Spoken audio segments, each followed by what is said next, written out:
Don Gonzalo, 1970, agosto de 1970. Cuéntenos un poquitito del ambiente. Acaban de entrar las cifras de la elección de presidencial. Allende está ganando por 30.000 votos a Alessandri y Tomic en tercer lugar. Bueno, eso es el 4 de septiembre. 4 de septiembre. Sí, claro. 4 de septiembre de 1970. Estábamos oyendo la... Ahí está entrando Hermógenes. Ahí está Johannes. Ahí está Hermógenes. Qué alegría, qué alegría. Qué lindo verlo. Pero si no me mandaban link, yo creí que ya me habían echado. ¿Está bien? No, jamás. Pues ha habido un problemita técnico aquí, nacido, por supuesto, de este lado. El puntal, usted es el puntal. Bueno, muchachos, una alegría volver a verlo. Igualmente, Hermógenes. Veo que siguen Algarrobo, ¿eh? Sí, estoy muy bien aquí con dificultad para irme. Porque estamos en fase 1 aquí y no se puede ni siquiera ir a bañar a la playa, que la tengo a 10 metros. Bueno, ánimo. Cuando don Hermógenes sea presidente, entonces, ¿sabe qué? Mete a todos los políticos en cuarentena y a nosotros nos deja libres. ¿Qué le parece? Bueno, tendríamos que negociar tu libertad, pero... Ya estamos empezando con la cuestión chilena. No, si no hay un favor político que no se haga cobrando. Vamos a tener que pedirle un estatuto de garantías a don Hermógenes. Bueno, yo estoy muy impresionado porque me llegó un video de una retreta en la escuela naval, en que después que apagaron las luces, de repente los cadetes empezaron a cantar Libre, la canción de Nino Bravo, y la cantó toda la escuela. Y después se callaron y se durmieron nomás. Pero ¿cuándo fue eso, Hermógenes? ¿Cuándo fue? Ayer me llegó, debe haber sido anteayer. Antes de ayer fue. Ahora no es ninguna novedad que para la retreta se canten canciones también. Por lo menos en mi época. Pero no libre. Bueno, en mi época todavía se cantaba. Hace un par de años le recomendé a Manuel José Fernández del Partido Republicano. Le dije yo, cada vez que ustedes se junten, tienen que cantar Libre. Te ofrezco la letra porque la tengo escrita. No, si yo la tengo, me dijo Manuel José. Y nunca lo hicieron. Pues no nos hemos juntado nunca, por que necesitamos en pandemia. Aquí no vamos... Hicieron una campaña completa, si esto era para la campaña del 17. Pero no existía, si no existía el Partido Republicano para la campaña del 17. Pero existía el candidato José Antonio pero no el partido, sino el partido. Todavía le faltan algunas regiones para inscribirse, así que no nos rete tanto. Oiga, nos estaba preguntando Johannes por la noche del 4 de septiembre del 70. ¿Qué se acuerda usted de esa noche? Terrible noche.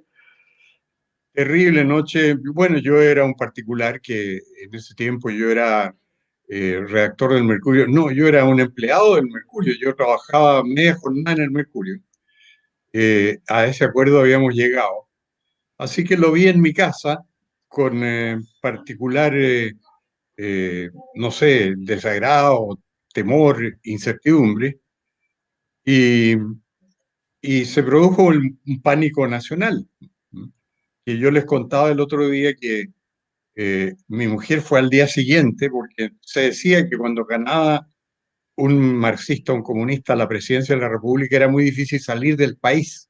Entonces el primer impulso de la señora fue ir a preparar a sus hijos para salir del país antes de que los marxistas llegaran, porque quedaba un plazo hasta de 60 días hasta que asumiera Allende. Y al día siguiente, mi mujer, yo tenía 3 hijos en ese tiempo que tenían tipo 10 años o algo así, y fue a sacar carné con ellos, para ellos, a Providencia, y se encontraron ahí colas de señoras haciendo lo mismo con todos sus hijos, y además con muchas señoras demócratas cristianas los demócratas cristianos habían elegido allí en el Congreso Pleno, habían sido ellos los culpables. Y entonces se les produjo a estas señoras una situación muy desagradable porque todas las insultaban por haber sido ellas las autoras de la caída de Chile en manos del comunismo. pero las señoras estaban tan conscientes como las de derecha de que venían tiempos muy oscuros para el país. Bueno, sacaron carné mis hijos ese día, el 5 de septiembre o el primer día hábil después de la elección. Y tienen sus números seguidos todos juntos, por eso.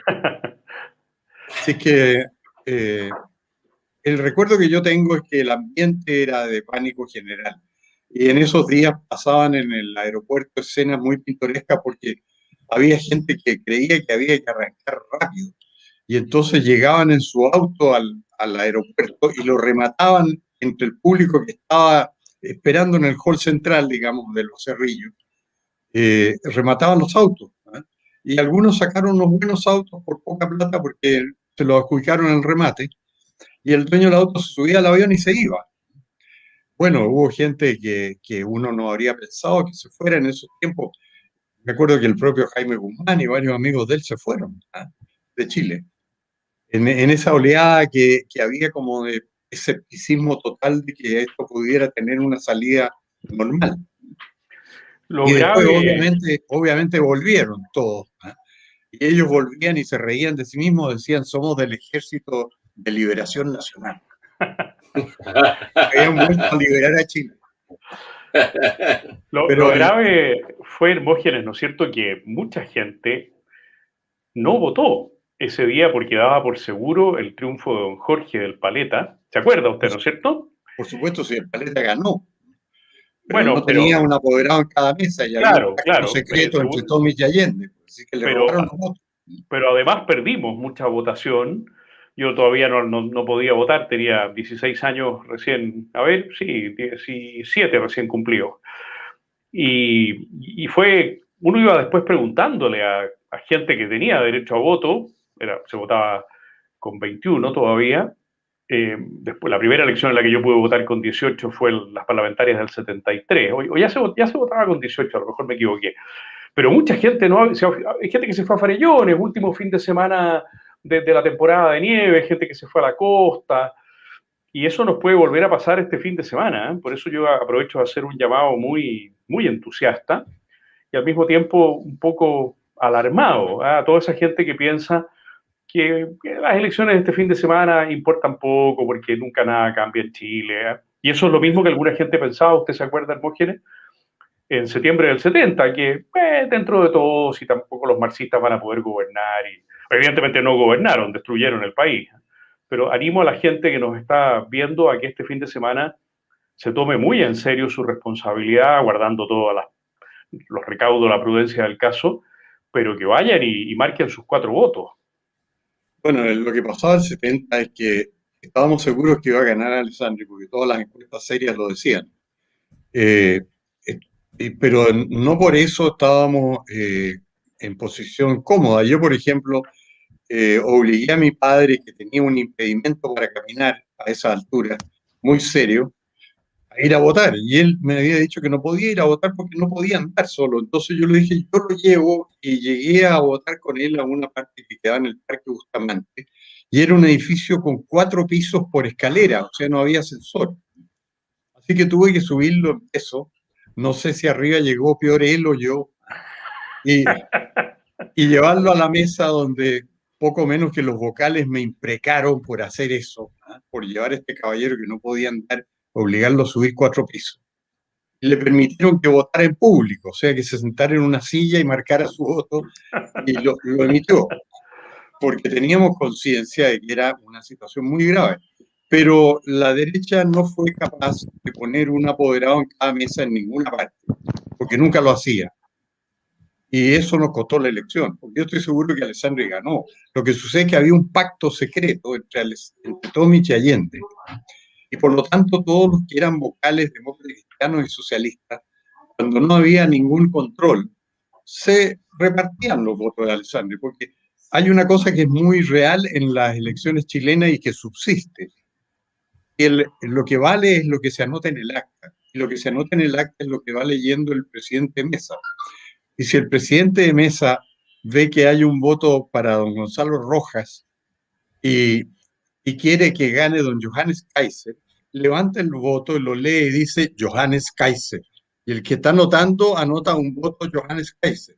Y además, si no hay un apoderado ahí que le diga... Lo pone dado vuelta, después lo pone dado vuelta va encima. Además, si no le dice el apoderado, mire, usted está leyendo mal ese voto, queda el voto cambiado. Y entonces esto lo digo no solo porque lo he visto, sino, es decir, lo he sabido, sino que una nieta mía el año 17 fue estudiante universitaria, fue a La Pintana a una mesa como apoderada y le pasó eso. Ella iba por Piñera en mala hora y vio que el presidente de la mesa leía un voto de Piñera para Guillier y le dijo, no, pues ese voto es para Piñera. Y el presidente ahí no pudo, y dijo, no, tiene razón, en fin.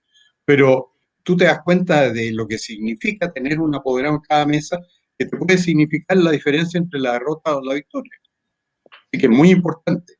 No sé cómo habrán dado ahora la cosa de los apoderados, pero yo lo considero esencial. Se sigue trabajando en eso, porque es muy difícil cubrir, además cubrir 2 días. Es más difícil todavía cubrir 2 días. Indudablemente que el día más importante es el domingo a partir de las 4, 5, 6 de la tarde, donde la mesa suele estar bastante sola. Yo fui 5 elecciones consecutivas vocal, así que me consta que entre las 3 y las 5 no llega prácticamente nadie a votar, y los vocales se andan paseando y conversando con la mesa al lado, y entonces es muy fácil ahí hacer marihuanza, chanchullo, ¿eh? No cuesta tanto. Yo no lo he hecho, pero sé que no cuesta nada. Con malicia, y si todos los vocales se conocen además y saben que... Ahora, lo que a mí más me impresionó de esos días inmediatamente siguientes al 4 de septiembre del 70 fue y aquí hay mucha información que está en discusión, ¿no? La cara de Eduardo Frei Montalva, que sabía que se estaba cumpliendo la profecía, ya lo comentamos en su momento, de que él iba a ser el Kerensky chileno, el que iba a entregar, aunque Kerensky no lo entregó en sentido estricto, pero él sí iba a tener que entregar, la cara que todos recordamos en el cambio de mando, cuando Tomás Paulo le pasa la banda de Eduardo Frei a Salvador Allende, pero al mismo tiempo la incapacidad que tuvo Eduardo Frei de haber alineado a la democracia cristiana. Claro, ya se había ido el sector rebelde y estaba por irse el sector tercerista. Usted se acuerda que tenían los 3 sectores, ¿no es cierto? Se habían ido los rebeldes al Mapu y en pocos meses se iban a ir los terceristas a la izquierda cristiana, tomando también otro grupo de gente del Mapu. Pero este gran líder, este gran estadista que era Eduardo Frei, superado al interior del partido por Radomiro Tomic, por Bernardo Leighton y por un Patricio Aylwin que, como usted bien decía, ha ido de allá para acá, no fue capaz de imponer el sentido común que correspondía a la cara que él tenía. ¿No? ¿Usted se acuerda de la cara que tenía? Una cara... Si la nariz medía 2,50 metros, la cara era equivalente hacia abajo, digamos, porque se daba cuenta que estaba pasando a la historia como el hombre que había sido incapaz de evitar que por primera vez un presidente marxista ganara la presidencia, aunque tenían el instrumento para haberlo evitado, como era la votación en el Congreso Pleno. Bueno, él en rigor hizo todo lo posible y más allá de lo posible, porque yo estuve muy consciente de todo eso, porque en el Mercurio había un jefe de crónica que se llamaba Luciano Vázquez, que después fue diputado, que era hermano de José Dolores Vázquez, que era un alto dirigente demócrata cristiano, estaba en todas las tratativas y en todas las cosas. Y José Dolores le contó a Luciano todas las conversaciones y yo a través de eso supe. Y a través de Eugenio Heiremans, que era un empresario, en ese tiempo yo era abogado de una cosa de él en las mutuales, y me contaba todos los movimientos que se habían hecho. Y don Eugenio Heiremans me contó a mí que estaban Frei absolutamente de acuerdo en el plan de que después de visto el resultado electoral, Jorge Alessandri fuera elegido en el Congreso Pleno, renunciara en el minuto siguiente y habiendo habido ya un minuto o un día otro presidente, Eduardo Frei se presentaba a una nueva elección y se ganaba tal como se había ganado el 64, y eso estaba acordado.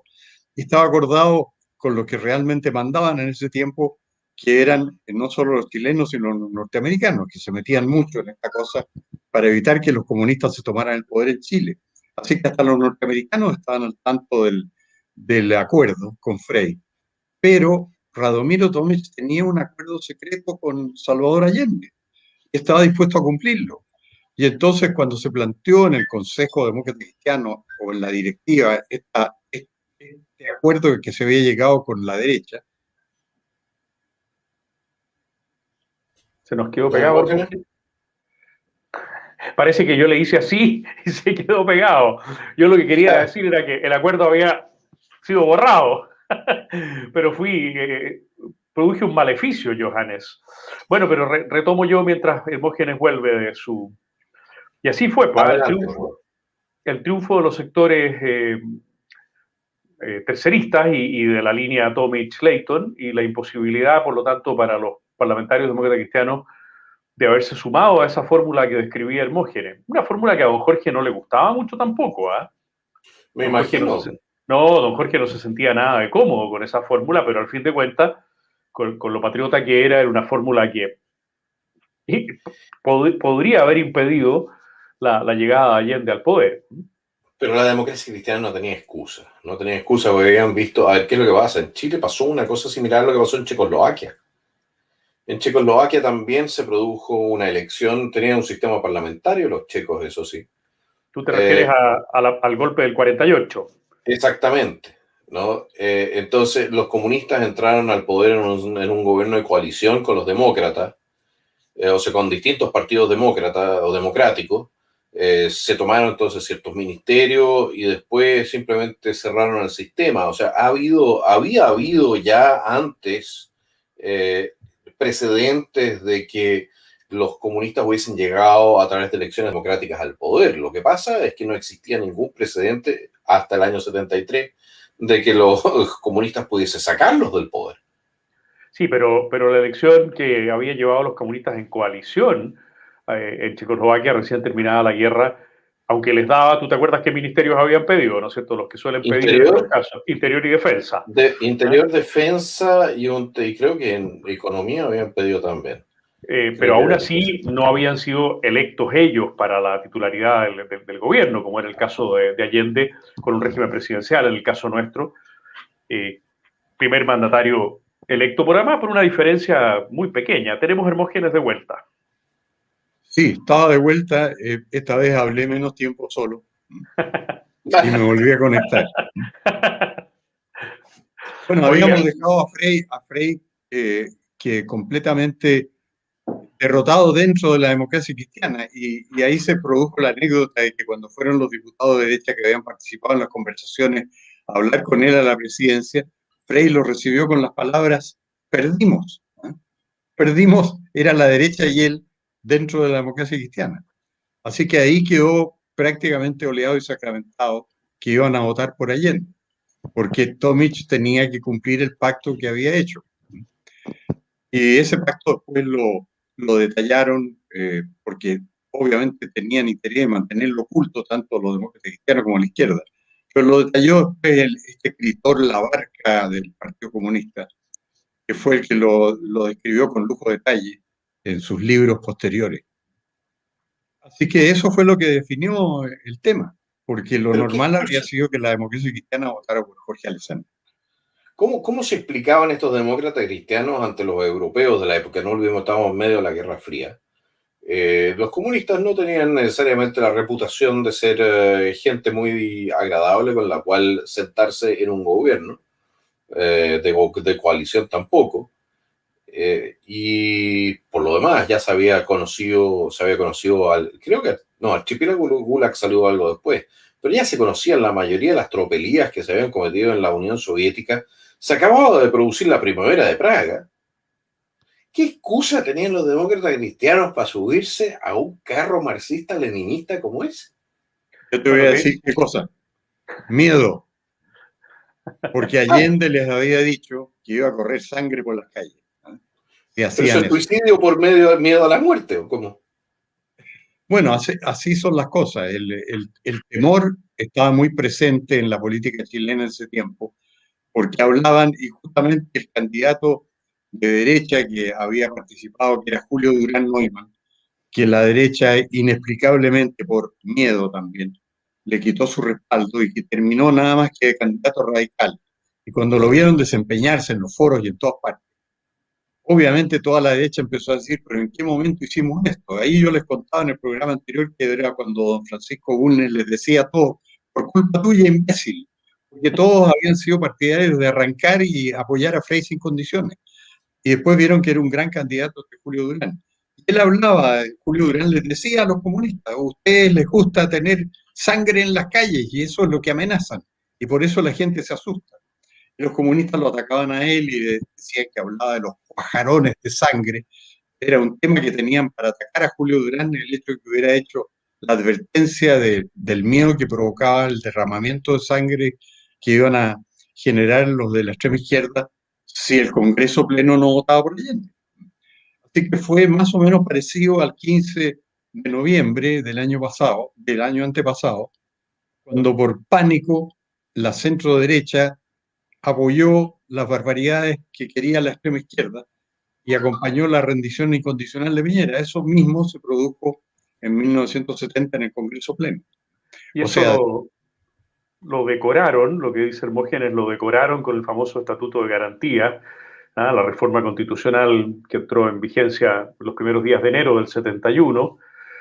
Y yo he vuelto a leer los 3 discursos de esos días, ¿no? Y el concreto del senador que fundamenta la posición demócrata cristiana a favor del Estatuto de Garantías, por supuesto, es Patricio Aylwin, que dice que por la composición de las fuerzas que apoyan al presidente electo, todavía no designado, porque no ha votado el Congreso Pleno, es conveniente el Estatuto de Garantías. Entonces lo que uno siempre se pregunta es, ¿realmente ellos creían que un papel, un cambio en un papel, perdonen, miremos la Constitución en esa perspectiva, es muy importante y al mismo tiempo no tiene importancia ninguna?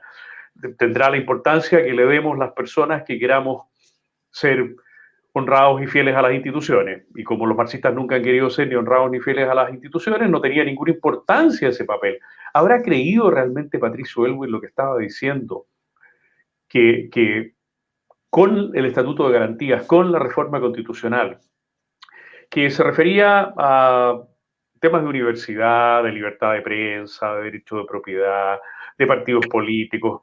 ¿Se acuerda usted bien, Hermógenes, no es cierto? Que con todo eso iban a quedar efectivamente garantizadas las libertades de los chilenos. ¿Qué cree usted, Hermógenes? ¿Realmente lo pensaba Aylwin así? No, yo creo que el factor predominante fue el miedo. Todo el mundo, yo creo que estaba de acuerdo en eso en ese tiempo, de que si a Allende no se le elegía, ellos amenazaban con que la sangre iba a correr por las calles. Y lo que predominó fue el temor. El temor a que la izquierda ejerciera la violencia. Lo mismo que el 15 de noviembre de 2019, en que el temor a que la izquierda arrasara por la violencia hizo que él se le entregara todo lo que quisiera. Y temor que sigue presente y que está presente hasta el día de hoy. Pero ahora tenemos tantos temores, porque yo no me atrevo mucho a volver a Santiago por las encerronas en el camino. ¿Qué hace uno cuando todos los días es una lotería? Se roban los autos en la autopista. Ya hay 11 lugares de la autopista donde es habitual. Yo no sé cómo lo hace la gente para salir ahí, debe salir en pánico todos los días. Porque son 11 lugares en que se roban los autos. Y como es muy fácil robar un auto, porque la autoridad ha dicho, que uno no debe tener un arma y que debe entregarla, y mucha gente ha entregado sus armas. Y 2, que cuando le piden el auto lo entregue. Eso dice la autoridad. Bájese y entréguelo. Entonces, antes de emprender un viaje, uno dice, yo no tengo ganas de entregar el auto y llevo cosas que no quiero que me lleven. Pero el predicamento actual es ese. Y tenemos la experiencia de John Cobin, que se defendió disparando al suelo porque no le disparó a nadie. Y lleva 2 años preso.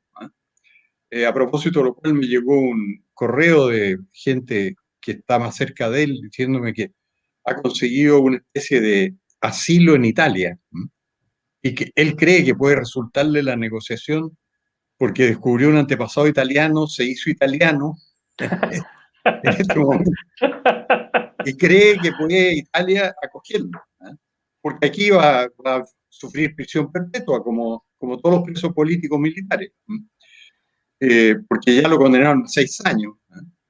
Entonces, ya va a llevar 2. Y ha negociado esto con el gobierno italiano y podría ser que lo autorizaran para viajar a Italia. donde obviamente no lo van a dejar preso. Veremos ese punto. Yo quiero volver, eso sí, al tema que nos está convocando, porque a mí me está rebotando las frases del general Schneider. Porque esto se puede, después de haber visto, o sea, después de que ustedes nos grafican o nos ponen en esta situación, se nota que el general Schneider le estaba dando respaldo militar a la salida institucional, es decir, si efectivamente el Congreso se eligió a Alessandri, o se hubiese dado otra salida que no era la elección de Salvador Allende, la Fuerza Armada estaba detrás de la salida institucional. Esa era la doctrina Schneider. Cuidado, no, es que todos leen la mitad de la doctrina Schneider y no leen la otra mitad. Que está en un acuerdo de generales de mediados del año 70, que donde se plasmó la postura del ejército.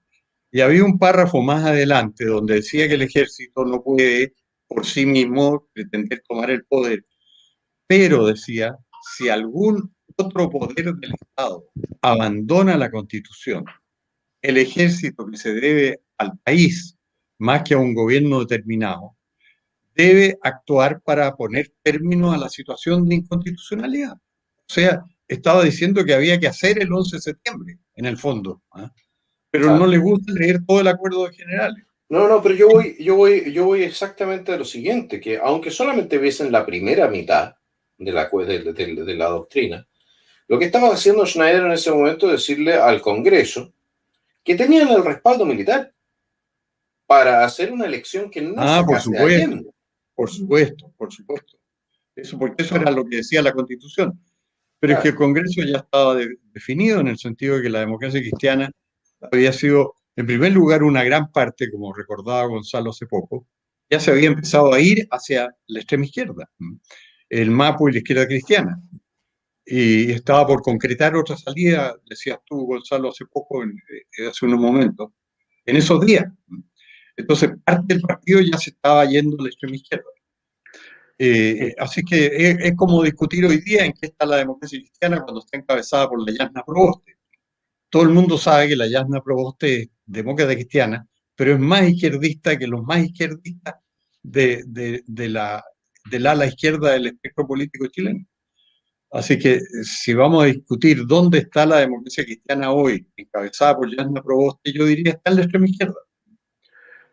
Es notable cómo se ha ido desfigurando, para sumarme a lo que decía Hermógenes respecto de la doctrina Schneider, también el hecho de su muerte, de su asesinato. Yo ya he leído 2 veces una carta reciente de una pariente del general, que sostiene que fue asesinado por sus convicciones.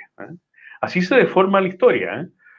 Indudablemente que no tiene nada que ver el texto de la doctrina Schneider con el desgraciado, lamentable, condenable acontecimiento que termina en su muerte, porque el plan era el secuestro, y debido a la resistencia que cualquier persona perfectamente bien puede desplegar cuando ve que está siendo acosado. No fue la resistencia. Termina. Sí, pero no fue la resistencia de él. De acuerdo con lo que yo tengo entendido. El chofer, a ver, así como yo lo tengo entendido, puede que sea cierto, puede que no, y si no es cierto, entonces está bien inventado. Pero voy a hacer la situación es la siguiente. Schneider sabía que se iba a producir esto. Bueno, eso no está en discusión, Johannes, eso está muy en discusión. Pero por eso estoy diciendo de que es una posibilidad. Es una posibilidad. El que definitivamente no sabía era el chofer. Y el chofer, al ver estos cabros armados que no estaban preparados de ninguna manera para realizar una operación de ese calibre, saca su arma de servicio para defender al general Schneider. Estos cabros pierden los nervios y acribillan el auto. Bueno, pero Johannes, históricamente está comprobado que el que sacó el arma fue el general. ¿Ah, sí? Él sacó el arma. Sí, pero yo creo que... Y a raíz de eso le dispararon. Si no, no le iban a disparar porque querían secuestrarlo. Yo quería traer a colación este tema, ya lo he leído en 2 partes, para que veamos un ejemplo más de la deformación histórica, porque es evidentemente mucho más fácil para la izquierda sumar al general Schneider a su imaginario y convertirlo en una víctima más de la represión de la derecha, si se afirma que fue asesinado por sus convicciones democráticas, cosa que no tiene ninguna relación con lo que efectivamente sucedió. Ese era el punto concreto que yo quería manifestar. Bueno, hay gran discusión porque había una persona que no pertenecía a los mismos círculos de todos los que estaban participando en el intento de Melgoza. Eran toda gente de extrema derecha, digamos, o de derecha, que se había comprometido en esta conspiración, de la cual estaba en pleno conocimiento una entidad que generalmente hace las cosas mal, que se llama la CIA. Estaba absolutamente al tanto. Y había una persona ajena, como todos estos grupos, que se llamaba Jaime Melgoza Garay. Él disparó también. Y los demás también le dispararon a Schneider. Pero le dispararon porque él sacó su arma para defenderse. Porque el propósito era secuestrarlo, si eso era la finalidad. Y secuestrarlo implicaba abrir la puerta del auto, apoderarse del auto y llevarse al general Schneider. Y mantenerlo secuestrado, en lo cual ellos confiaban, porque habían tenido recados del ejército en que así sucedería, que el ejército no iba a permitir que se continuara el proceso constitucional mientras estuviera secuestrado su comandante y jefe. Y entonces ahí las Fuerzas Armadas iban a intervenir y solucionar la situación. Transitoriamente se suponía, porque el desenlace iba a tener que ser una elección, una nueva elección que impidiera que el comunismo llegara al poder en Chile. Y esa era la conspiración en que estaba envuelto el gobierno norteamericano, estaban gente de la derecha chilena, y los partidos políticos chilenos no tenían idea en realidad de todo esto. No habían participado en esto, era gente que estaba más allá de los partidos. O sea, el Partido Nacional no tenía idea, la Democracia Cristiana menos, ¿no? Así que no fue una conspiración originada en políticos chilenos, sino en chilenos que se metieron en política a raíz de la emergencia que se vivía y diciendo nosotros vamos a arreglar las cosas aquí. Y lo que hicieron fue una enorme embarrada que aseguró la toma del poder por parte de Salvador Allende. Así es. Porque eso fue lo que hizo inevitable que se eligiera Allende. Bueno, pero si ya estaban tomados los acuerdos, probablemente, es siempre la pregunta del huevo y la gallina, ¿no? ¿Se realizó entonces esta acción porque se creía inevitable la acción de la elección de Allende? ¿O se produjo la elección de Allende por esta situación? O sea, si ya existía el acuerdo con la Democracia Cristiana, probablemente era muy difícil revertirlo sin una acción de fuerza. Es la consulta de los tiempos, ¿no? Es que ahí hay una pregunta que no podemos contestar porque no sucedió nomás. Correcto, es contrafáctico. Contrafáctico. ¿Qué habría sucedido si el general Schneider hubiera estado secuestrado al momento en que vota el Congreso? Eso no podemos saber. ¿Qué reflexiones se habrían hecho? ¿Cómo habría reaccionado el país? ¿Qué habría sucedido? El general Schneider secuestrado. El comandante en jefe del ejército no está. ¿Qué hace el ejército? No sabemos. Había generales comprometidos y esto generó unas palizas dentro del ejército que quedaron en secreto, nunca se supieron, pero está con nombres y apellidos de unos que consideraron traidores a otros y les dieron una paliza a combos que los dejaron muy maltrechos porque no estaban de acuerdo en los que estaban debajo de Schneider, digamos. Así que había ahí una conspiración en que se habían tejido relaciones que se destrozaron todas con la muerte de Schneider. O sea, no hubo nada peor para los conspiradores que el resultado de este frustrado secuestro del general. Ahora tenemos a Schneider fallecido, tenemos la votación en el Senado. Y aparece efectivamente la Democracia Cristiana. La Democracia Cristiana, por lo demás, su pariente alemán eligió a otro señor que había dado garantías de que iba a respetar la democracia un par de años antes.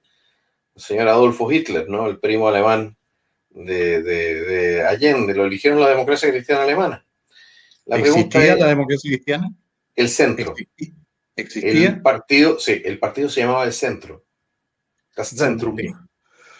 Exactamente. Y ellos le dieron entonces, nuevamente, por miedo, el voto a Adolfo.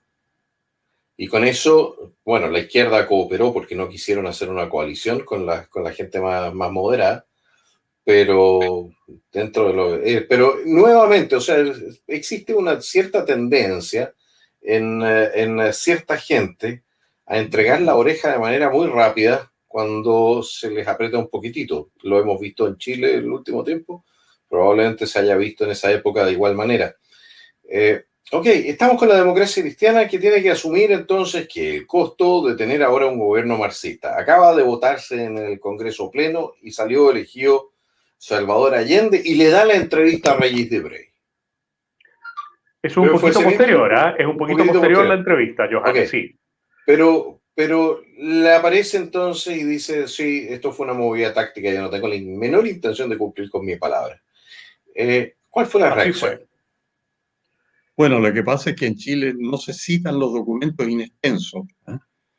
Y yo me enteré de esto por la biografía que escribió un muy buen amigo mío, abogado, que decidió a la altura de los 75 años escribir su autobiografía. Y era bien entretenida porque era un abogado conocido, se llamaba Vicente Santa Cruz González, muy amigo nuestro del mismo grupo de la universidad. Me mandó su autobiografía pidiéndome que le hiciera sugerencias del texto, de lo que pudiera yo encontrar que no era adecuado. Y ahí encontré una parte de la entrevista de Allende a Regis Debray que no se ha publicado nunca y que él la publicaba en extenso porque él tenía el original de la entrevista y lo puso en su biografía. Y hay otra parte de la entrevista en que Allende dice algo mucho más definitivo.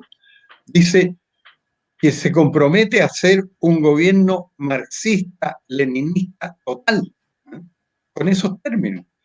No puedo estar fallando en algún término que me falte, porque podría haber dicho socialista, marxista, leninista integral, pero decía esa frase que era mucho más importante que lo de la necesidad táctica, porque era obvio que esto era una necesidad táctica de él, pero lo que le dijo es que él iba a hacer lo mismo que se estaba haciendo detrás de la cortina de hierro. Eso es lo para explicarle a la gente, el leninismo no tiene parte de su doctrina el elemento democrático. Un partido que se considera marxista-leninista cree en la dictadura del proletariado, no cree en la democracia, no cree en elecciones. Y en el partido único, sobre todo. Partido único. Eso era la esencia. Sí, perdón. Diga, Hermógenes, diga. No, es que lo de la esencia de la respuesta esta no publicada, que está en la entrevista entera, porque la entrevista entera se puede conseguir. Y de hecho la publicó, creo que Punto Final en Chile. Punto Final, eso es lo que iba a decir. La entrevista fue publicada en Punto Final, no me acuerdo si en enero o en marzo del 71, pero claro, Punto Final, que era la revista oficiosa, en algún momento pasó a ser la revista oficial del MIR, pero era la revista oficiosa por muchos años, dirigida por Manuel Cabieces, como usted se acordará, ¿no? Sí. Tenía una circulación muy mínima y probablemente casi nadie se enteró de lo que había dicho, le había dicho Allende a Regis Debray. Yo creo que fue mucho más impactante para la opinión pública. ¿Se acuerda el discurso en Valparaíso? Cuando Allende dice, yo no soy el presidente de todos los chilenos, no soy el presidente de la Unidad Popular. Va haciendo una serie de matices. Obviamente que la frase más fuerte es, no soy el hipócrita que va a decir, yo soy el presidente de todos los chilenos. ¿Ah? Eso fue mucho más impactante porque fue difundido por todos los medios de comunicación. Y venía a ser muy coincidente con la entrevista de Regis Debray, porque venía a decir, bueno, yo soy la punta de lanza de lo que usted escribía, Hermógenes, de un gobierno que va a ser de una coalición de partidos basados en el marxismo-leninismo, básicamente dos partidos, el resto eran comparsa, y por lo tanto que no esperen los chilenos que yo voy a gobernar para ellos, voy a gobernar para la coalición de los partidos que me han electo y que vamos a conducir la transformación socialista. Acabo de encontrar, tampoco yo conocía esta cita, me la encontré en un texto de Francisco Cumplido, que leí el día viernes pasado, de Ricardo Lagos, también el año 71 y también en Punto Final. Cuando Ricardo Lagos, usted se acuerda, era secretario general de la Universidad de Chile. Claro. El rector Beringer y Ricardo Lagos, iban de punta. Y Lagos dice, Bellinger fue electo 3 veces y tuvo que ir a plebiscitos. Era un caos en la Universidad de Chile durante la Unión Popular, le quería hacer la vida imposible a Bellinger. Y Lagos dice casi textualmente, desgraciadamente no tengo la cita aquí ahora porque si no la leería para felicidad de todos los que nos están oyendo, pero la idea de Lagos es tremenda. Dice, en punto final también, si la izquierda no gana la próxima elección dentro de la universidad, el pueblo tiene el derecho de arrasar con esa institucionalidad. Este era el clima en el que se movía la izquierda. Bueno, es que Ricardo Lagos siempre fue un personaje extremo. Él, la memoria para optar al título de licenciado, que se llamaba La concentración económica en Chile, del poder tenía económico, la frase textual. Yo la tengo en mi estante en Santiago, en la edición original, porque la editó la editorial del Pacífico después. Fue muy leído ese libro. Tenía las siguientes 2 líneas que las puedo repetir de memoria porque me acuerdo de ellas perfectamente, están subrayadas y con unas cruces alrededor en el libro. La verdadera solución para Chile es que todos los medios de producción pasen a manos del Estado. Era absoluto. Todos los medios de producción pasen a manos del Estado.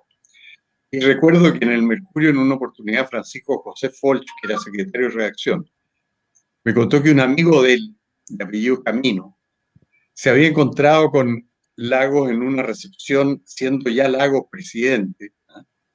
Y este Camino le había llevado el ejemplar de La concentración del poder económico a Lagos para que se lo autografiara. El Lagos no se sintió muy feliz con eso, con cierta sonrisa forzada le dijo, bueno, hay cosas que yo he cambiado puntos de vista, le dijo mientras le autografiaba el libro. Porque ahí dice, todos los medios de producción tienen que pasar a manos del Estado.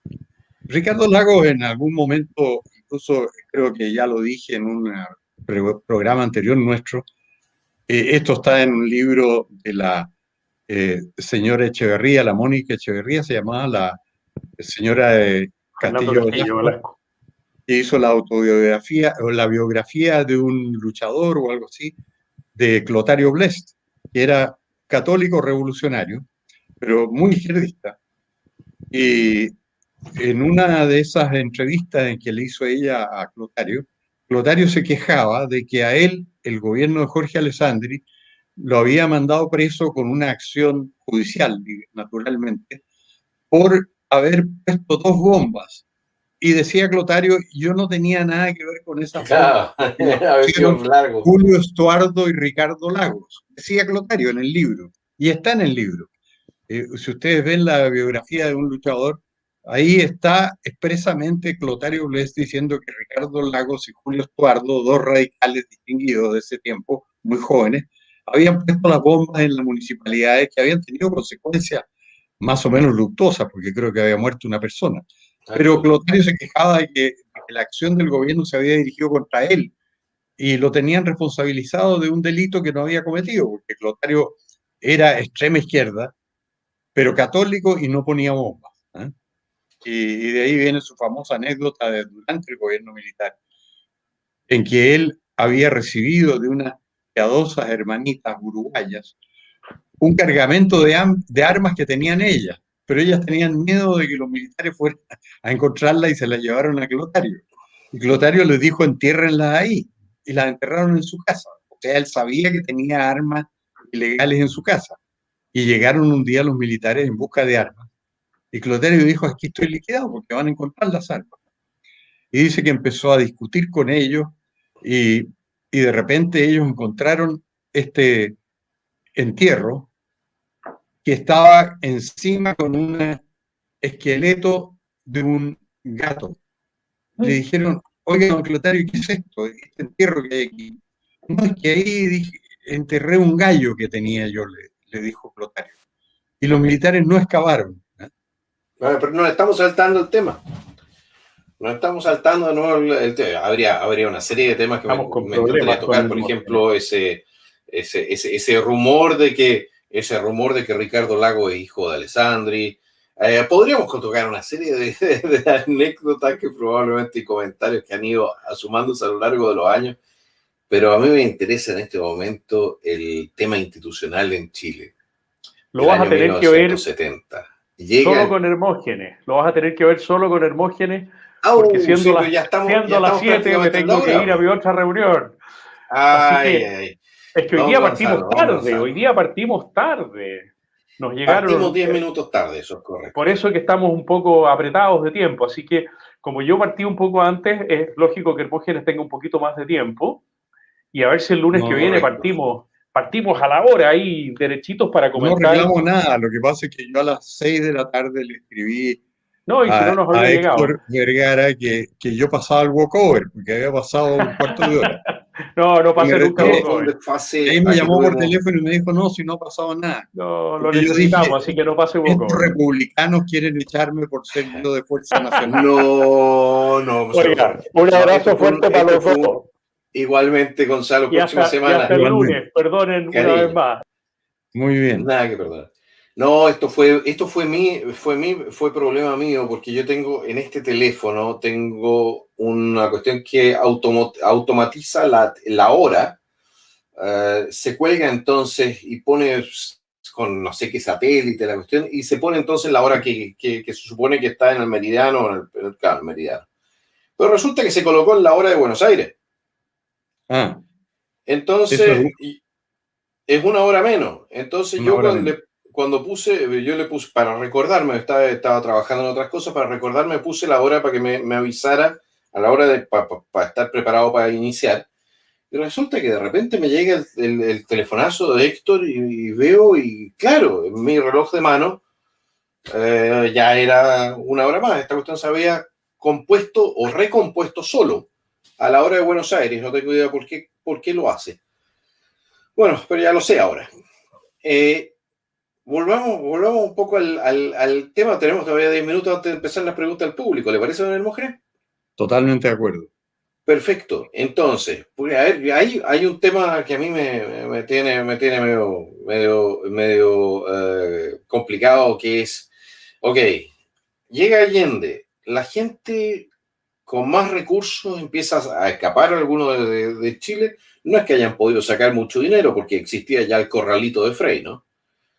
Pero qué corralito. En ese tiempo había mucho menos control en todo sentido. O sea, si tú querías llevarte plata al extranjero, lo hacías fácilmente. Ok. ¿No existía una limitación de la cantidad de dólares que se podían sacar del país? No, la limitación era para comprar dólares a precio oficial, porque el precio oficial era muy inferior al del mercado negro. Y de nuevo me fui a negro. Ok. ¿Qué pasó? No, si estamos... Yo lo estoy viendo. Yo no me veo. A ver, mueva un poco el mouse, puede que la pantalla se haya... No, yo me voy a tener que reenganchar. Ok, bueno. De acuerdo a lo que me tenían contado, fue un escape generalizado, mucha gente arrancando. Ahora es interesante ver cómo no ha cambiado tanto el carácter de la dirigencia o de mucha gente de la dirigencia chilena, que se aterra tan fácilmente, pierden los nervios de manera tan fácil. No son... Incluso una persona que tiene una formación como policía, como desborde, empiezan a temblarles las cañuelas a la hora de tener que enfrentar efectivamente una situación de crisis institucional. Don Hermógenes. Readmitir. Ahí estamos de vuelta. Por lo demás, bueno, Marcelo Bodi le manda muchos saludos y un cálido abrazo. Muchas gracias. Estábamos hablando de la plata en el extranjero. Lo que pasaba es que en ese tiempo había cuota de viajes. O sea, para ir al extranjero, tú tenías, perdón, una cuota de viajes. Me voy a tener que echar propóleo.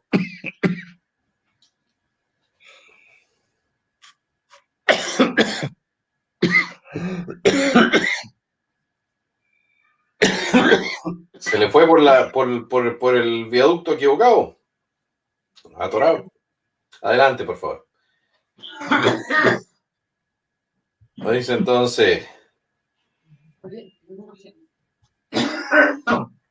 Claro, dice Jaime Toro, dice la hora de Buenos Aires que coincidía con la hora de Chile antes del cambio. Nosotros en Magallanes, que no cambiamos la hora, tenemos la hora de Buenos Aires, exactamente. ¿No? Y lamentablemente, por alguna razón, los sistemas que tenemos nosotros se friegan.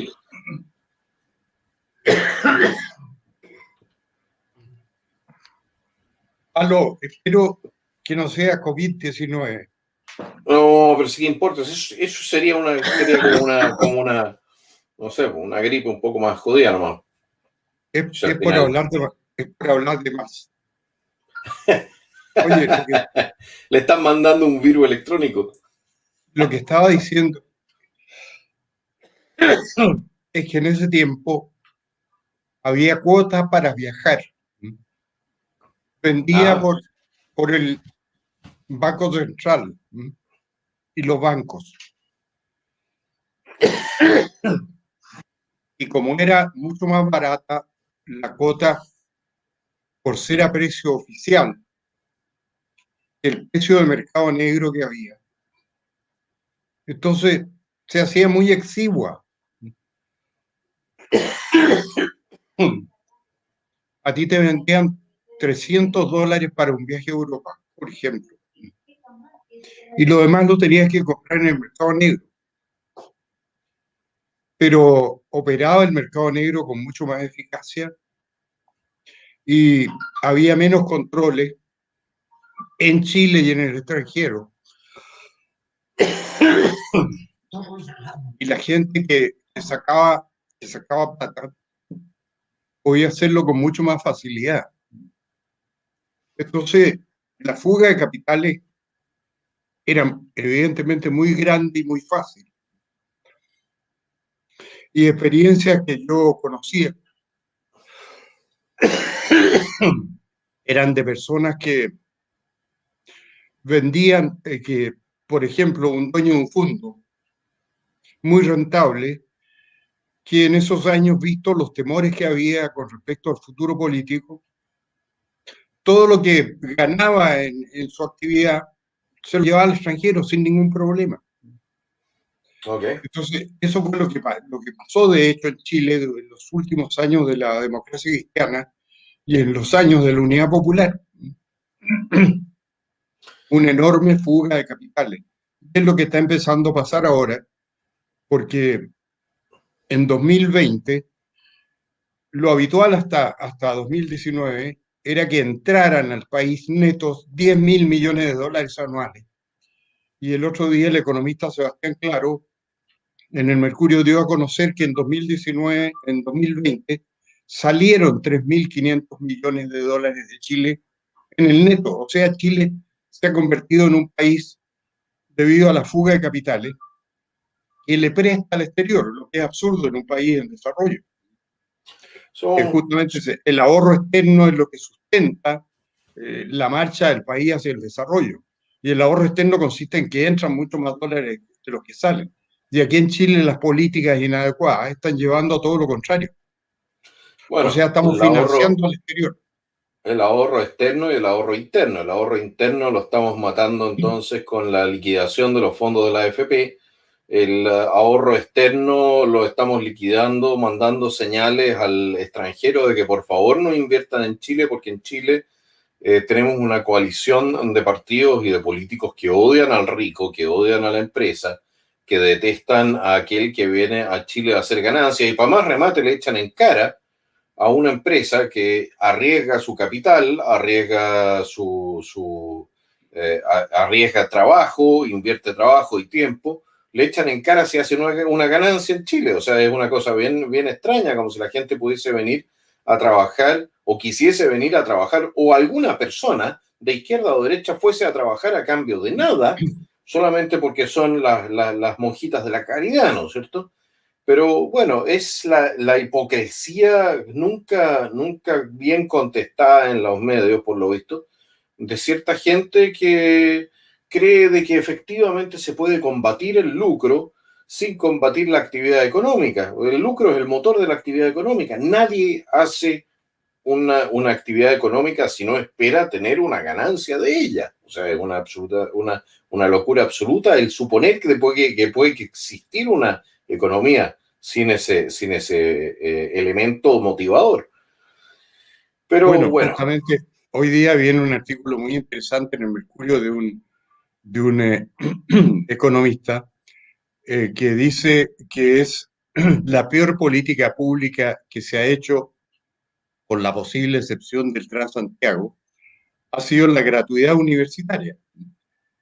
En términos de contrario al interés nacional, dice él, porque ha destruido prácticamente un sector de la economía que era la educación superior. Correcto. Y eso es consecuencia de la política de gratuidad. No, lo peor de todo es que efectivamente no existe un mercado para tanto profesional en Chile. O sea, nunca debió haberse abierto eso a ese nivel y sin ningún tipo de control. Bueno, nosotros estamos en la hora. Yo quiero aprovechar de agradecer a mis auspiciadores, que es Haye Propiedades, el mejor corredor de propiedades de Chile. Señora, señor, si usted quiere comprar, vender una propiedad, quiere hacer un proyecto inmobiliario, póngase en manos de gente que realmente sabe del negocio, de gente seria, de gente con la cual usted no tiene que estar permanentemente preguntándose si las cosas se hicieron o no, donde las cosas simplemente se cumplen, donde la gente cumple. Haga negocios con Haye Propiedades y entenderá por qué son conocidos como el mejor corredor de propiedades de Chile. Y por supuesto también El Jardinero, que es nuestro nuevo auspiciador, que es una empresa que se dedica entonces a la mantención de jardines, de antejardines, de empresas, de edificios, de casas, etc. Y que lo deja entonces mononito, hermoso, presentable. Si un ser humano, o sea, si una persona tiene que ponerse corbata y terno para quedar bien ante el resto, ¿cómo no va a ser necesario tener algo similar para la propia propiedad, para presentársela entonces también al resto de nuestra sociedad? Y entre otras cosas también alegrarle la vida a los semejantes, porque una propiedad con un bonito jardín es siempre un agrado para todos.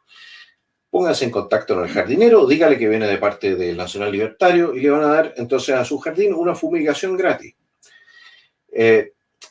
Don Hermógenes, pasemos a las preguntas del público, ¿qué le parece? Perfecto. Pues estamos recién empezando, ni siquiera pasamos los primeros días de la Unidad Popular y ya estamos prácticamente en la hora, pero sí, es que es un tema tan complejo y pasó tanto que la verdad es que vamos a tener muchos capítulos repasando esto las distintas aristas, ¿no? De lo que sucedió, para que no se pierda esta experiencia, para que la gente sepa efectivamente y tenga por lo menos una posibilidad de escuchar la historia desde el otro ángulo, ¿no? Desde el ángulo del museo del Alzheimer o de las telenovelas baratas que han sacado a costa de nuestros impuestos, pues ni siquiera son capaces de financiarla a su propio bolsillo. Dice David Cepeda, Johannes Kaiser, tienes un gran patriota que quiere ser parte de tu equipo de moderadores, el Mapocho, dale un mes de prueba, vamos a ver. Continuemos.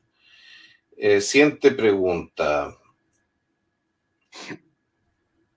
Damas y caballeros, una duda. Ajá.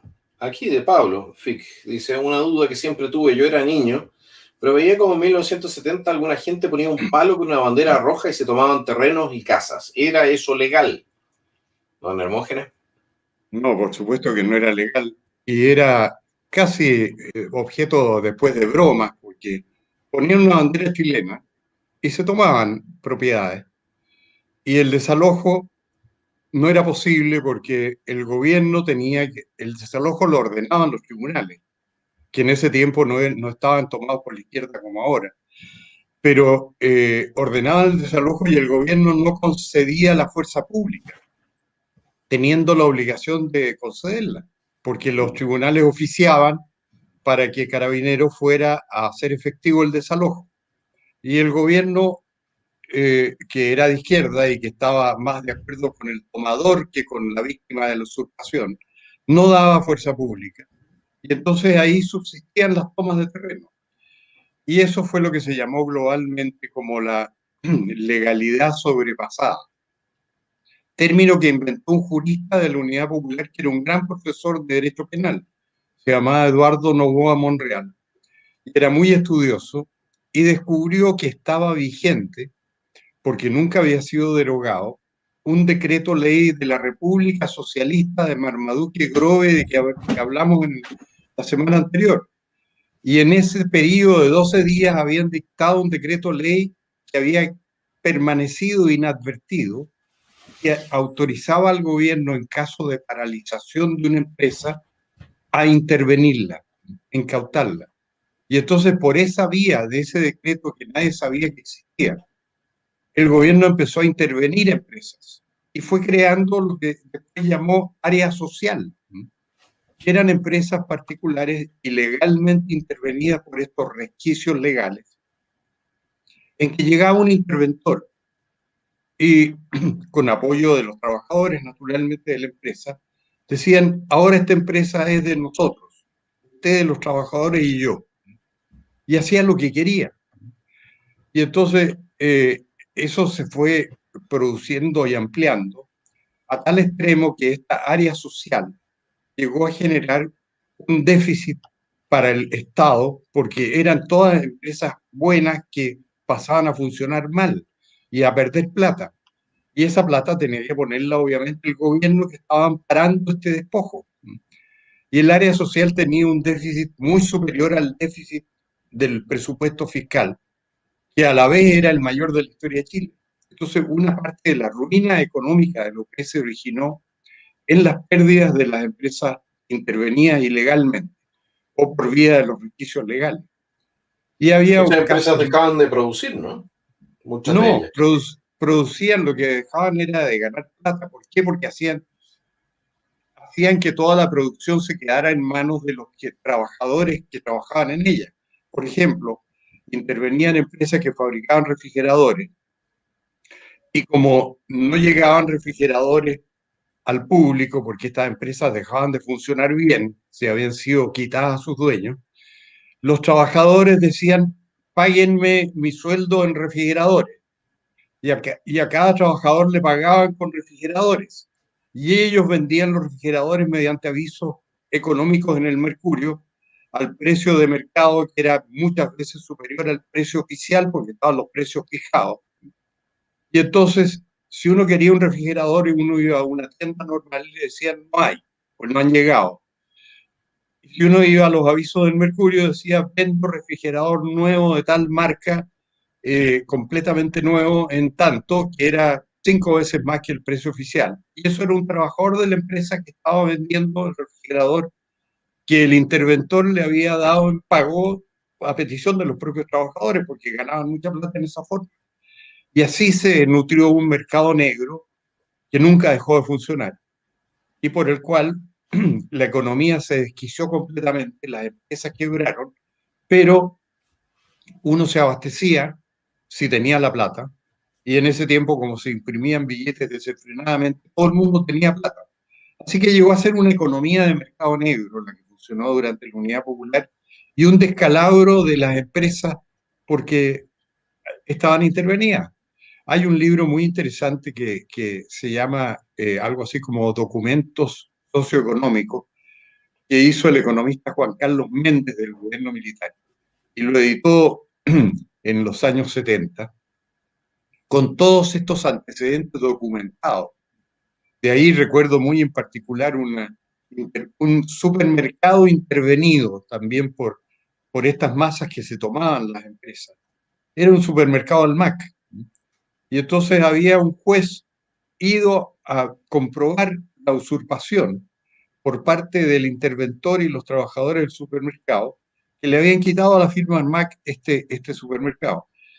Y el juez quiso hacer la inspección, bastante heroico, fue personalmente y lo maltrataron y le pegaron y él alcanzó a ver una metralleta entre las ropas de los que lo agredían y salió arrancando naturalmente con el secretario del tribunal del supermercado y con toda su ropa rasgada y hecha pedazos porque lo habían zamarreado y lo habían golpeado. Y dejó constancia de todo esto en un auto, como se llama, una sentencia motivada del tribunal. Y esto se publica y forma parte de documentos oficiales chilenos, naturalmente. Entonces, ese era el estado de cosas, un estado de caos. Y el propio Allende se vio sobrepasado por eso, porque no la política del gobierno era hacer todo esto, pero ordenadamente. Se estaba haciendo caóticamente. O sea, se tomaron, la economía se los tomó la Pamela Giles de esa época y quedó la escoba. Claro, ponían una bandera chilena y se tomaban lo que fuera. Francisco Olmo dice, hola Johannes, muchos saludos para ti y para don Hermógenes Pertearse. Si alguien se toma mi casa y yo no llamo a carabineros y los saco a patadas, legalmente me pueden demandar o llevar preso. Saludos a ambos. Si está dentro de tu casa, bueno, don Hermógenes, usted es más conocido en materia de leyes, pero yo creo que uno está libre de hacer eso. Es muy importante la pregunta, porque ustedes habrán advertido que los asaltantes de casa se aprovechan de la sorpresa. Las casas que asaltan son por sorpresa, no se da cuenta la persona cuando ya tiene una pistola en la cabeza. A mí me pasó personalmente en nuestra casa de Concón. Una noche sentí un ruido muy fuerte en la puerta de entrada, me asomo a ver qué pasa, yo estaba viendo televisión, eran las 11 de la noche, y 5 sujetos estaban adentro de mi casa y uno me puso la pistola en la cabeza. Y le puso una pistola en la cabeza a mi mujer y otra a la nana y a un hijo mío que estaba ahí. Y se llevaron todo lo que pudieron. Pero sorpresa, ¿por qué? Porque la legislación te autoriza a usar un arma que tú tengas debidamente inscrita, y si le disparas a un delincuente y lo matas, estás excluido de toda responsabilidad porque se llama legítima defensa privilegiada. Por eso que los asaltantes asaltan por sorpresa, porque saben que si tú no estás sorprendido y te has armado, lo puedes matar y no te pasa nada. Eso se ha respetado. O sea, las personas que usan sus armas contra asaltantes en legítima defensa privilegiada de su hogar o de su familia, no tienen nada que temer. O sea, no les pueden hacer nada. Deberíamos tener más armas en las familias honestas, eso sí. Bueno, lo malo es que la política ha sido que la gente entregue todas sus armas, y eso ha ido en beneficio de los delincuentes que saben que la mayoría de los hogares están desarmados. Pero los que no están desarmados pueden defenderse perfectamente y disparar contra los asaltantes sin temor de ser condenados porque es legítima defensa privilegiada. Ya. Eso está muy claro. Claro, dice, pero Vanessa Riquelme me dice, no, pero don Hermógenes, no todos tenemos armas. No, porque el Estado se ha encargado en Chile de que haya menos armas, de que el acceso se haga cada vez más difícil, de que la gente no pueda ir a entrenarse con las armas. Le ha entregado todas las facilidades a los delincuentes y a la gente honesta. Los persigue. Es como con el tema de la cuarentena. No, Johannes, se puede tener armas, tú puedes comprar armas. Es difícil porque te exigen un examen de un psicólogo, te exigen certificados médicos y de antecedentes, tienes que hacer bastantes trámites, pero tú puedes comprar un arma y tenerla en tu casa. Sí, y de hecho, John Colvin tenía autorización para portar armas. O sea, él no le aportó. Él tenía la autorización deportiva que le permite llevar entonces el arma desde el lugar donde hace deporte de tiro a su casa. Pero el porte de armas es otra cosa. El tema en Chile es que uno tiene una autorización por 5 años, por ejemplo, para tener armas y tiene que andar renovando licencia, como si fuese una licencia de conducir. Y la verdad es que yo soy mucho más americano, me gusta mucho más el sistema americano en esa materia. Yo creo de que si el Estado ya no es capaz de defenderme, yo tengo el derecho reconocido por el Estado, no entregado por el Estado, reconocido por el Estado a la vida, lo cual lógicamente implica también que yo tenga derecho a los medios para defender esa vida. No puede ser de que el Estado, en primer lugar, me haga muy, muy difícil el adquirir dichos medios, y posteriormente, más encima, me deje en absoluta indefensión respecto de los elementos criminales que ellos mismos han estado cultivando desde el Estado, desde los colegios, desde las políticas antifamilia, desde las políticas antitradiciones, etc. O sea, si ese es una de las grandes tragedias de Chile, es que la criminalidad va de la mano con la destrucción de la sociedad. Nadie lo quiere entender, pero es parte del resultado. Cuando usted lo estén asaltando, recuerde una cosa, la persona que lo está asaltando probablemente no tiene un padre presente en el hogar, la madre probablemente lo tuvo siendo adolescente, y todo esto, entre otras cosas, porque bueno, todo el mundo hace lo que quiere y nadie se controla. Pero bueno, volvamos al tema que nos convoca. Catherine Donoso dice: el nacional libertario don Hermógenes, ¿es cierto que Silva Enríquez se negó a hacer una misa por las víctimas del comunismo? No recuerdo el episodio concreto. Monseñor Silva Enríquez tuvo distintas posiciones. Él era acomodaticio en política. Él en los primeros días y semanas después del pronunciamiento militar del 11 de septiembre, estaba a favor. Y de hecho, una persona muy próxima a él, como es William Thayer, dejó constancia en su autobiografía que se había acercado a Monseñor Silva Enríquez en los días siguientes al 11 y le había dicho respetuosamente, William Thayer era demócrata cristiano, le había dicho: Monseñor, ¿no cree usted que si los militares no hubieran hecho esto que han hecho, habría habido una degollina en Chile y a nosotros nos habrían cortado el cuello? Y dice que Monseñor Silvio Enríquez le dijo: sí, estoy consciente de eso y a mí también me habrían degollado. Eso lo dejó William Thayer en uno de sus libros autobiográficos. Me acuerdo el título de uno que se llama Segunda Fila, y el otro fue, creo que ya su autobiografía final. Y ahí relata él ese episodio. El cardenal Silvio Enríquez miró con simpatía lo que había pasado en Chile. Después, cuando ya había pasado el tiempo, se creó la Vicaría de la Solidaridad, y eso se le fue completamente de las manos a él, porque la Vicaría se convirtió en un brazo logístico en los años 80 del Frente Patriótico de Manuel Rodríguez. Eso lo han confesado los propios militantes del Frente Manuel Rodríguez en las cosas que han escrito y en las declaraciones que han hecho. Y entonces ahí fue cuando ya pasó a ser jefe del archivo de la Vicaría, un alto jefe del Frente Manuel Rodríguez, que lamentablemente fue asesinado, que fue José Manuel Parada. O sea, cuando se exhiben los archivos del cardenal, en realidad son los archivos de un alto jefe comunista que era a la vez uno de los mandos superiores del Frente Patriótico Manuel Rodríguez. Y a Monseñor Valech, que era el director de la Vicaría de la Solidaridad, resultó que tuvo que reconocer ante un juez que investigó unos asesinatos de carabineros, que ellos en la Vicaría financiaban la atención de guerrilleros heridos en los asaltos que hacían los propios guerrilleros. Y entonces hubo un juez que trató de que Monseñor Valech le entregara los comprobantes de pago por parte de la Vicaría de la atención de guerrilleros heridos. Y Monseñor Valech se negó a entregarlo en una clínica que se llamaba la Clínica Chiloé. Se negó a entregarlo, lo que era un delito, obstrucción a la justicia. Pero ¿quién se iba a atrever a someter a proceso a un arzobispo en tiempo, o un obispo en tiempos en que toda la prensa ya estaba en contra del gobierno militar, la mayor parte de la prensa? Incluso la prensa derecha, que redactaba en gran parte por periodistas de izquierda, era muy exigente con el gobierno militar. Así que Monseñor Valech salió con la suya, no entregó en un proceso los comprobantes de atención reconocidos por él de la Vicaría a guerrilleros del Frente Patriótico Manuel Rodríguez. Todo eso es una parte de la historia de Chile que no se ha investigado, porque simplemente nadie quiere hacerlo. Y cuando uno lo dice provoca escándalo y lo insultan, o como en el caso mío me despiden del programa en que lo pueda decir.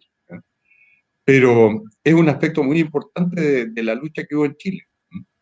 Bueno, la iglesia fue utilizada, infiltrada, y probablemente haya sido parte de la Iglesia Católica en Chile, fue cómplice del violentismo político.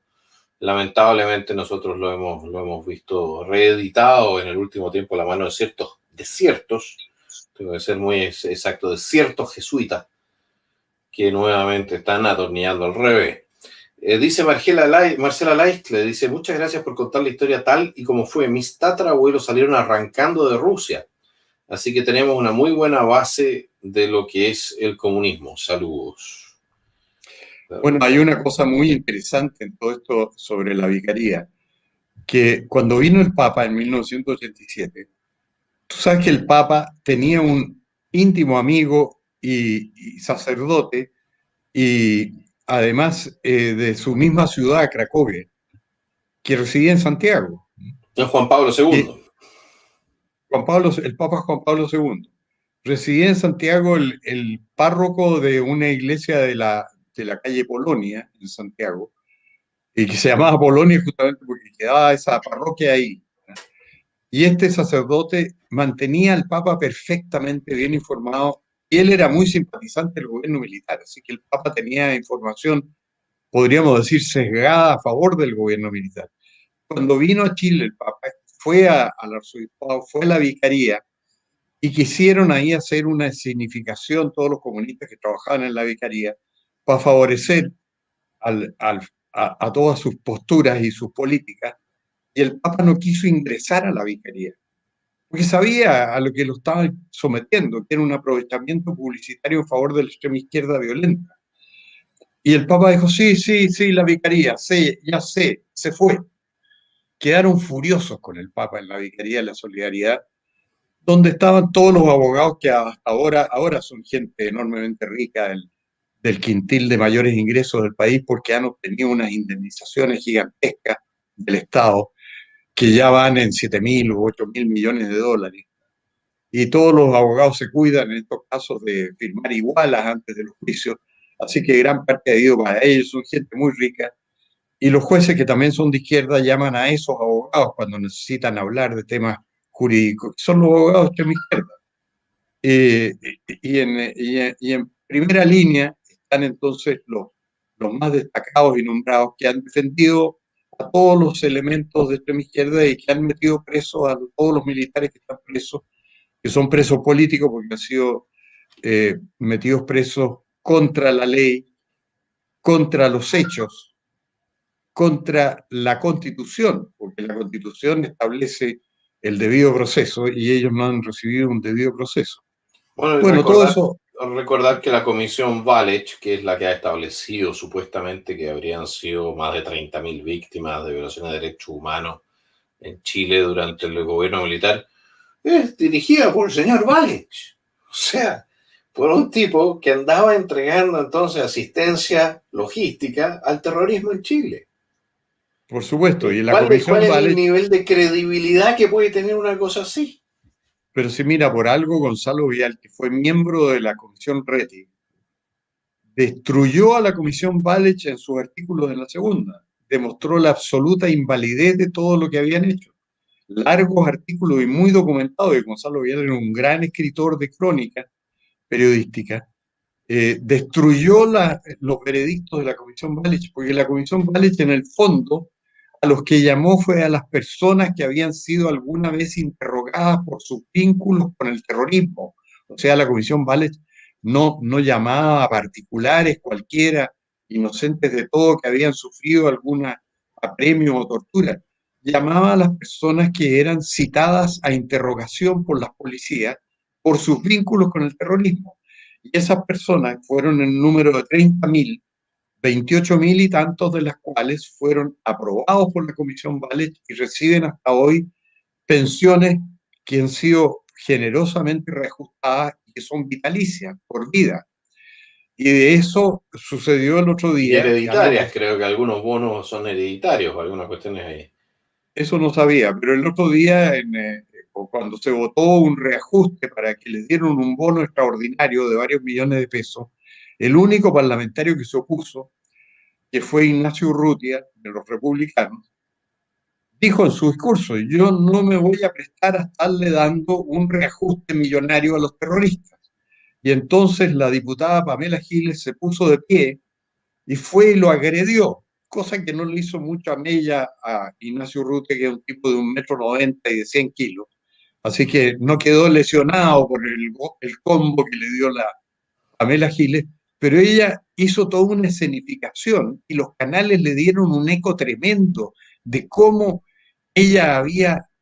porque ella había sido herida por esto que había dicho Ignacio Urrutia, cuando lo que dijo Ignacio Urrutia es exactamente la verdad. O sea, a los que interrogaban eran a los que estaban vinculados al terrorismo, y a eso les dieron pensiones, y a eso les dieron un reajuste.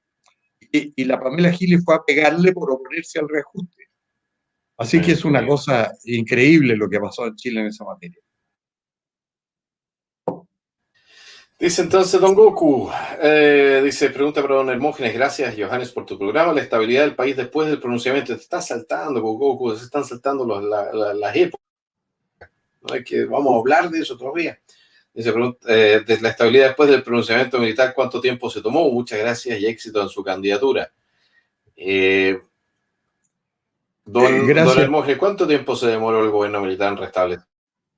No, el gobierno militar, la verdad es que el que contestó con más precisión si se trataba de restablecer la normalidad después del 11 fue el propio general Pinochet en una entrevista que yo he documentado en mis libros, que la revista Ercilla le preguntó meses después, le dijo, bueno, pero ¿cómo fue la lucha? Y el general Pinochet le dio cifras muy exactas que han sido corroboradas históricamente. Le dijo, mire, la lucha fue corta. Y yo calculo, le dijo, que los muertos que se produjeron fueron unos 1800.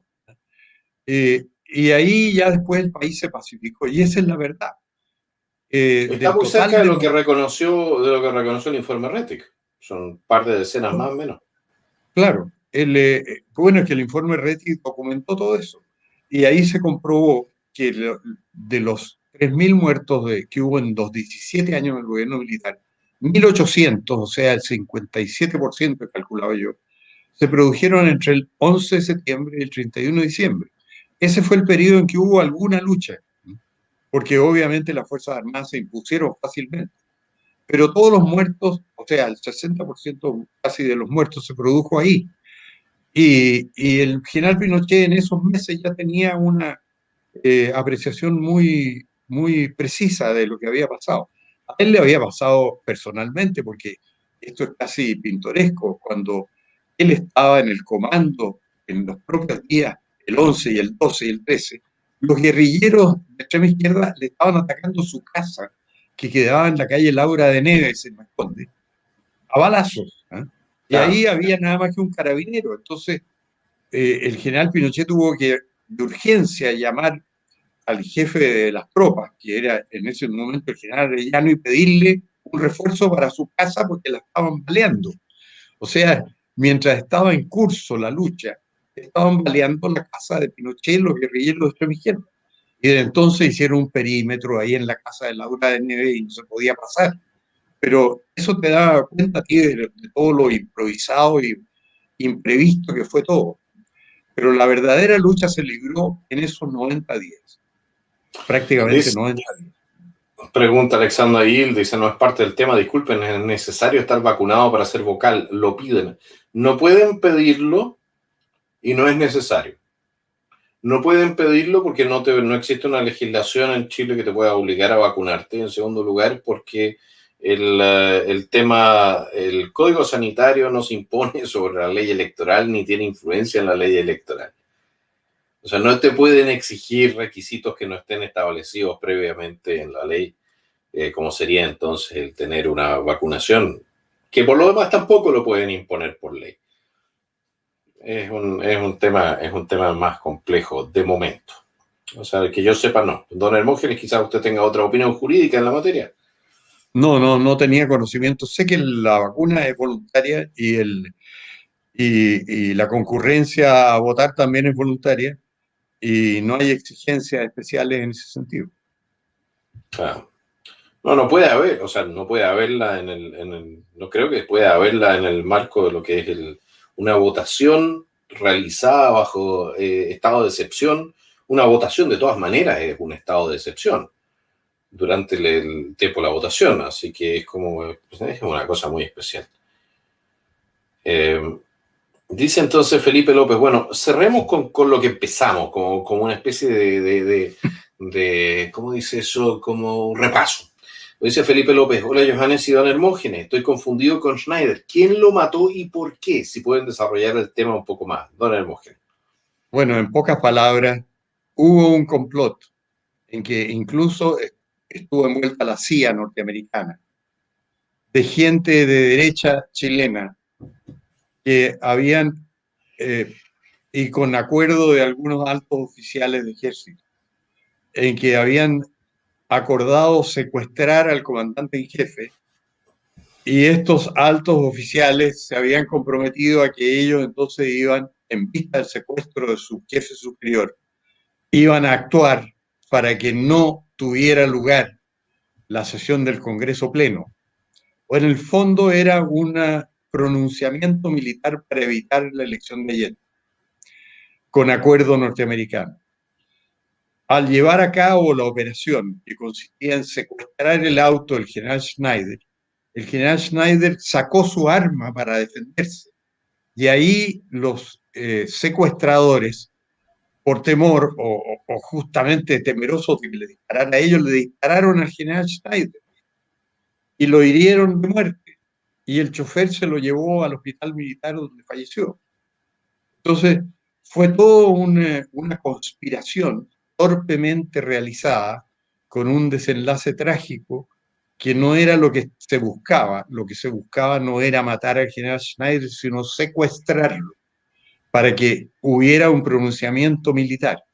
No resultó nada, fue todo un gran fracaso, todo quedó descubierto, ha sido investigado. Esto está en todos los libros que se han escrito sobre esto. Una periodista que se llamaba Florencia Varas, que escribió un libro muy documentado sobre todo esto, que vale la pena leer, sobre el caso Schneider. Eso, yo creo de que es absolutamente así. Que mucha gente debe pegarle una repasada, porque la verdad es que nos estamos repitiendo el platito. Naturalmente que el escenario ha cambiado un poco, pero las lógicas son tan parecidas, ¿no le parece a una Hermógenes lo que está sucediendo? Bueno, se están dando hechos que coinciden, y eso es lo lamentable. Pero en este momento no hay, en las Fuerzas Armadas no hay ninguna señal de que ninguna cosa de esta índole pueda estarse gestando. No hay ninguna señal de ninguna clase. No, yo creo que hay que olvidarse de las Fuerzas Armadas en este momento.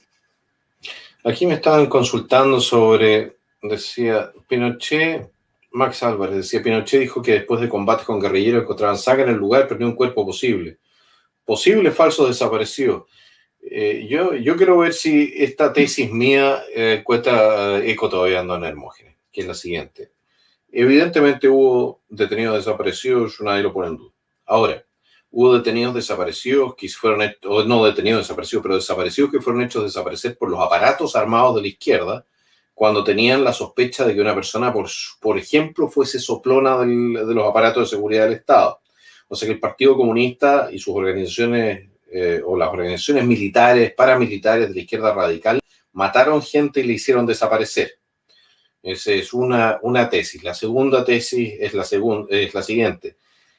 Sacaron a mucha gente de Chile para entrenarse en Cuba, y esa gente que se entrenó en Cuba fue despachada a los distintos campos de operaciones de la Guerra Fría, donde murieron, y se les achacaron entonces la desaparición de esas personas que habían salido ilegalmente del país de Chile. Se les achacaron también al gobierno militar. ¿Cree usted que haya algo de eso, aunque sean un par de casos, don Hermógenes? Bueno, yo he estudiado muy bien ese tema. Desde luego, todas las denuncias de personas que hubieran sido detenidas y hubieran desaparecido totalizaban 600, alrededor de 600, era un poco más. La Vicaría de la Solidaridad hizo libros con todos los casos que se llaman ¿Dónde están? ¿Eh? Son 7 tomos, yo los tengo. Son 600 casos. Después vino, muchos años después, el informe Rettig.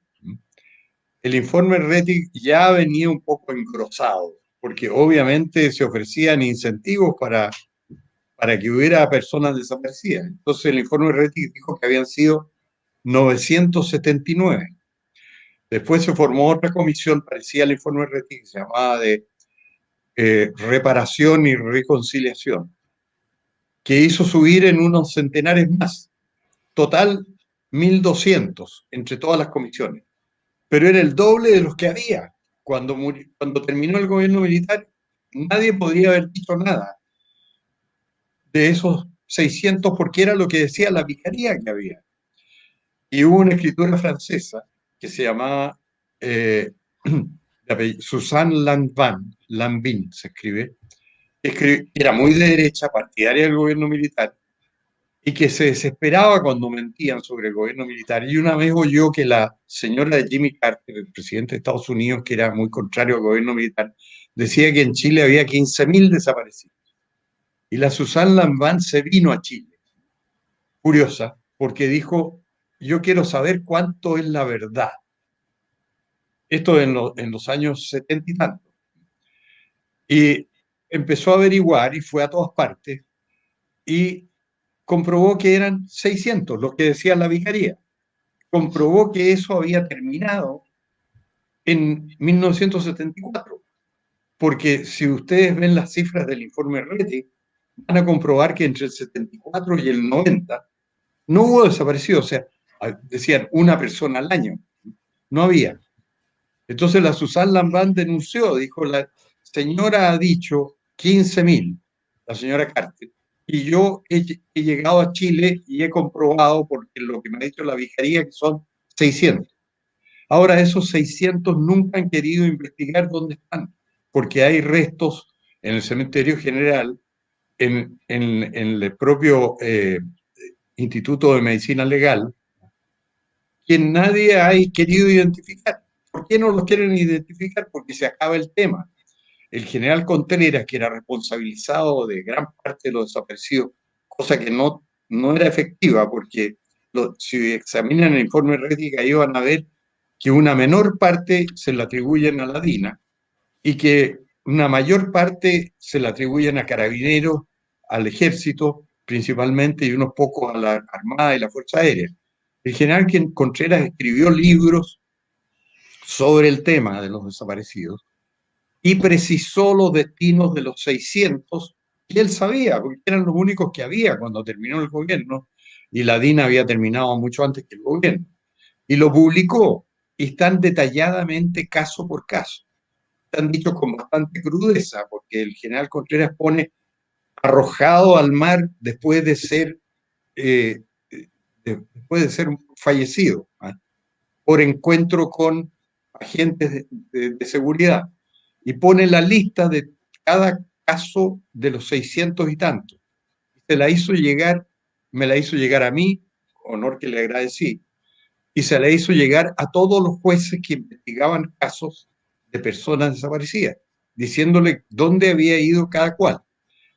Pero la izquierda armado con esto un cuento. O sea, ellos han dicho que son 1.200, y yo sospecho que lo que efectivamente había era lo que había denunciado la vicaría al final, y que el general Contreras dijo dónde estaba cada cual, y decía con toda crudeza, este fue arrojado desde un helicóptero al mar, este otro fue enterrado en el desierto, desenterrado y arrojado sus restos al mar. Eso me consta a mí que fue así, porque un oficial de apellido Minoletti, que estaba de servicio en Calama, cuando un comandante por sí y ante sí ordenó fusilar a 26 personas que estaban en la cárcel de Calama y que estaban siendo sometidas a proceso en los procedimientos en tiempo de guerra, en el tribunal militar. Él se la llevó al desierto y los hizo fusilar con 2 personas más que estaban bajo su mando. Y esos fueron considerados detenidos desaparecidos mucho tiempo, cuando todo el mundo sabía que los había fusilado el comandante Redondo con el comandante Moren y el teniente Fernández Larios. Minoletti me dijo que a él le habían ordenado recoger todos los restos y llevarlos al aeropuerto de Antofagasta y entregarlos a un avión de la Fuerza Aérea que lo iba a botar al mar. Una política absurda de parte del gobierno militar, pienso yo. Pero eso me consta que fue así porque me relató el que lo había hecho. En resumen, en este momento, si alguna vez la Cámara formara una comisión investigadora de los casos de efectivamente personas que hubieran sido detenidos o desaparecidos, comprobaría el destino de todos los casos. O sea, no puede decirse que haya personas cuyo destino se ignora. Todos se sabe qué les sucedió. Lo que ha sucedido es que se han inflado los casos. ¿Por qué? Porque hay incentivos económicos. Entonces, 8.000 millones de dólares no es menor, ¿no? Por eso, entonces, Yo viví la experiencia con un ingeniero que falleció recientemente, que se llamaba Eugenio Irarrázaval, de la firma de Francisco Sosa y José Luis Cerda, en que ellos sufrieron en un almuerzo campestre de trabajadores de las obras de ellos. En Cartagena se ahogó una persona en el año 74, 75, y se ahogó en el mar bañándose en Cartagena por haber comido mucho e ingerido un poco de bebida alcohólica. Dice que la familia insistentemente lo fue a ver después de los años 90 para decirle que este era un hombre de izquierda y que había desaparecido en el mar. Y él les decía, bueno, sí, desapareció después de un almuerzo que tuvimos en la playa y lamentablemente no pudimos encontrarlo. Y bueno, esas personas deben haber obtenido una reparación por un supuesto detenido desaparecido porque era de izquierda. Pero así se van inflando las cosas y se va creando una leyenda. Pero todo esto está documentado y si alguien se hubiera preocupado de investigarlo oficialmente y de no hacer una leyenda sobre el tema, lo habrían comprobado. Ya habrían hecho todos los ADN de todos los que están en el cementerio general, que por lo demás son como 230 cuerpos, restos, que no han investigado. Así que esa es la verdad del tema de los detenidos desaparecidos.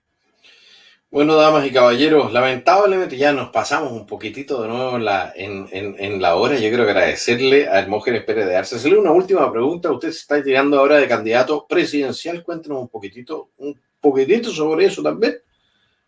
Mira, yo tengo la mala costumbre de decir la verdad. Uno, yo creo que debe haber en Chile un partido que defienda expresamente el legado del gobierno militar. No hay ninguno, porque la UDI, que lo hacía en su declaración de principios, la modificó y sacó ese párrafo por miedo a los comunistas, supongo. Renovación Nacional había hecho lo mismo antes. Cuando se empezó a formar el Partido Republicano, yo entusiastamente quise participar y les dije, pero yo exijo que haya un reconocimiento al legado del gobierno militar. Me contestaron que no, que era un partido que miraban al futuro. No, les dije, no firmo. Entonces siempre dije, tiene que haber un partido que represente el legado del gobierno militar y se atreva a decirlo. Y salió Fuerza Nacional que hizo eso. Y en su declaración de principios dice que es un partido que quiere reeditar el legado del gobierno militar. Y yo les dije, ya, yo firmo por ustedes y fui uno de los 100 fundadores y firmé. Y un día me dijeron, oye, es muy difícil conseguir firmas porque todos los partidos están tratando de conseguir firmas. Si tú eres candidato presidencial nuestro, vamos a conseguir más firmas porque tú vas a poder pedirlas en ese carácter y vamos a poder constituirnos. Ahora, dicha toda la verdad, es prácticamente imposible que yo sea candidato presidencial de ellos porque un partido no puede llevar candidatos si no está constituido en todo el país. Y constituirse en todo el país es una tarea muy difícil. Así que yo no voy a poder ser candidato presidencial real.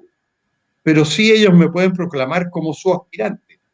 Y yo en eso los apoyo para conseguir la firma y espero que haya firmas suficientes para que se constituyan en 3 regiones contiguas o en 8 regiones no contiguas y existan como partido y digan, nosotros representamos el legado del gobierno militar. Esa es la historia. En la práctica es imposible casi juntar todas las firmas para constituirse en todo el país. Por lo tanto, en la práctica yo no puedo alegar que voy a ser candidato presidencial porque es muy difícil que consiga todas esas firmas, pero sí voy a apoyar todo lo que sea necesario para que haya un partido en Chile que diga que represente el legado del gobierno militar. Don Hermógenes, muchísimas gracias entonces por su sapiencia, por sus conocimientos, porque nosotros seguimos avanzando por la historia de Chile y se sigue haciendo historia de Chile por lo visto. Así que vamos a seguir teniendo algo que contar para más adelante. A las personas que nos han acompañado, muchísimas gracias por sus aportes, muchísimas gracias por sus preguntas. Si se me ha pasado algún superchat, por favor, discúlpenme, pero la verdad es que normalmente estoy en la conversación y no siempre uno puede interrumpir un buen argumento, una buena historia para contestar, aunque sea una buena pregunta.